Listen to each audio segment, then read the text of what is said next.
You didn't come to America to become a gangster. You came to survive. You arrived in New York on a crowded steamship.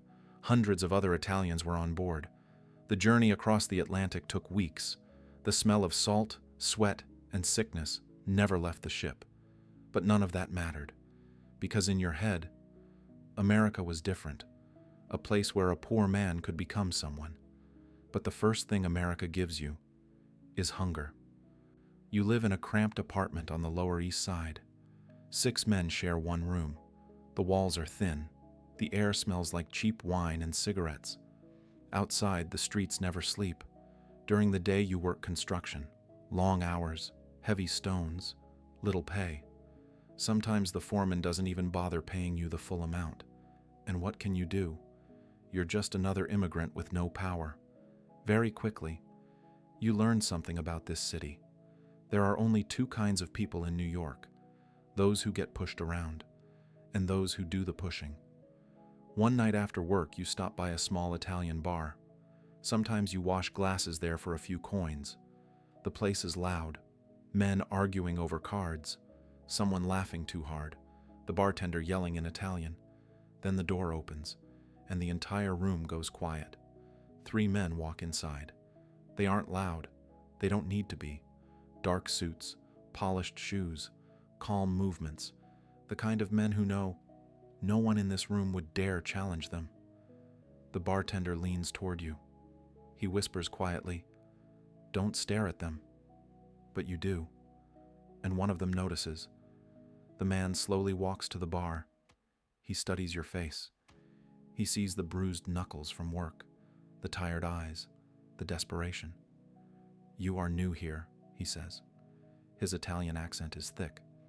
You nod. He smiles slightly. America is not easy for men like us. He takes out a bill, places it on the counter.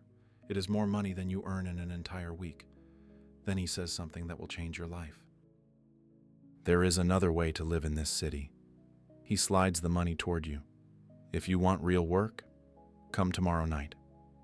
Then the 3 men leave. Just like that.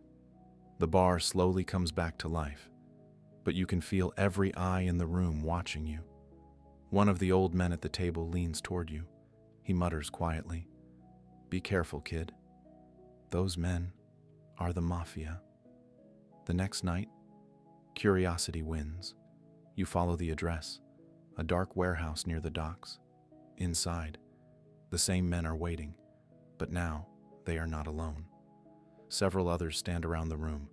On the table in the center lies a baseball bat, and next to it, a man tied to a chair. His face is swollen. He looks terrified. One of the men turns to you. He picks up the bat, then slowly places it in your hands. "If you want to work with us," he pauses, "you need to prove you are not afraid of dirty work." You look at the man in the chair. He is shaking, begging, and suddenly, you understand something. This is not a job interview. This is the moment your old life ends and a new one begins. The man in the chair keeps begging. His voice is shaking. "I swear, I will pay. Just give me time." No one answers him. The man who brought you here looks at you, calm, patient, as if he already knows what you will do. "You see this man?" he says. You nod. "He borrowed money. He promised to pay it back." The man in the chair starts crying. I tried. Business was bad." The room stays silent. Then the man next to you speaks. "In this city, a promise is everything." He points at the baseball bat in your hands. "Break his arm." Your heart starts pounding. You look at the man in the chair. He is shaking, trying to crawl away. You hesitate. The room gets colder. Then the man in the suit leans closer to you. His voice is quiet.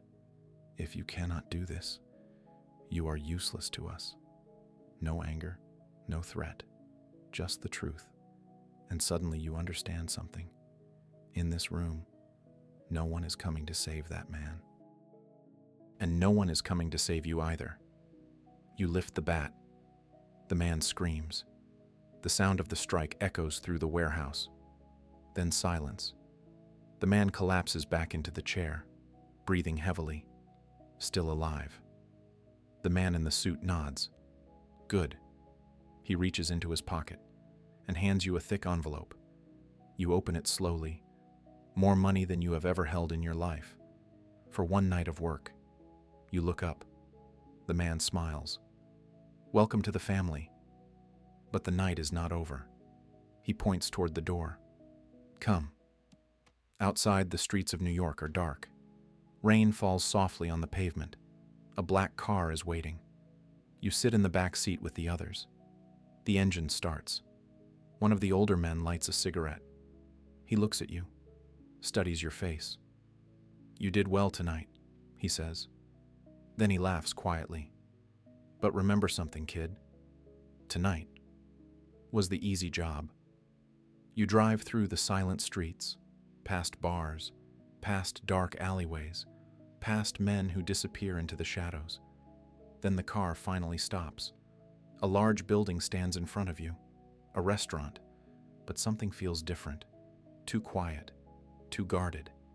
The man opens the door and looks at you. Time for your second job. Your stomach tightens. What job, you ask? He smiles. Collection. Then he opens his coat, and you see the pistol. For the first time, you realize something terrifying. Tonight, someone might die. The restaurant looks normal from the outside. Warm lights, music inside, people laughing. But the men in your car are not laughing. The engine stops. Rain keeps falling. One of the men turns toward you. Listen carefully. This place belongs to another crew. They forgot who runs this neighborhood. He hands you something. Cold metal. A pistol. Your hands freeze for a moment. You have never held a gun before. The man notices. Relax, kid. You probably won't need it. Probably. You step out of the car. The rain hits your coat. The city feels quiet. Too quiet. The men walk toward the restaurant, slow, confident, as if they have done this 100 times. Inside, the room smells of wine and garlic. People are eating, talking, laughing. Then your boss walks straight to a table in the corner. 2 men sit there. They stop talking the moment they see him. One of them sighs. I told him you would come. Your boss smiles, but his eyes stay cold. You owe us money. The man shakes his head. I already paid. The room suddenly feels smaller. Your boss leans closer. Very calm. You paid the wrong people. The other man slowly reaches under the table. Everything happens in a second. A chair falls. Someone shouts. Gunshots explode across the restaurant. Glass shatters. People scream. You freeze. This is not like the warehouse. This is chaos. One of the rival men pulls a gun. He points it directly at you. Time slows down. Your heart pounds in your chest. You remember the pistol in your hand. Without thinking, you pull the trigger. The shot is deafening. The man collapses to the floor. The entire restaurant goes silent. Smoke drifts from your gun. Your ears ring. You stare at the man on the floor. He is not moving. Your boss slowly walks toward you. He looks at the body, then at you. For a moment, you think he might be angry. Instead, he smiles. He puts a hand on your shoulder. Now you are one of us. Outside, the rain keeps falling. The car drives away from the restaurant. You look down at your hands. They are still shaking. Tonight you earned more money than a month of honest work. But something inside you feels different, because now you understand the truth. You did not just join the Mafia. You crossed a line. And in this life, there is only one way out. The long way, or the coffin.